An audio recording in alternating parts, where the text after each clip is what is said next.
Polres Bener Meriah menyiagakan sebanyak 100 personel di beberapa titik lokasi rawan terdampak erupsi gunung api. Personel dikerahkan untuk membantu warga sekitar serta melakukan pemantauan secara berkala di sekitar lereng Gunung Burni Telong.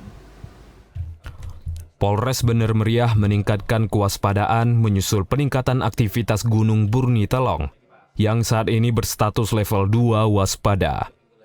Polres Bener Meriah menyiagakan sebanyak 100 personel di beberapa titik lokasi rawan terdampak serta melakukan pemantauan di sekitar gunung. Sehingga masyarakat dipastikan tidak melakukan aktivitas dalam radius 1,5 km dari kawah. Kapolres Bener Meriah AKBP Aris Cai Dwi Susanto menyampaikan, hingga saat ini belum ada laporan dari masyarakat terkait peningkatan aktivitas vulkanik seperti gempa. Namun pihak kepolisian terus berjaga ketat bersama BPBD dan PVMBG dalam memantau perkembangan aktivitas potensi erupsi Gunung Burni Telong.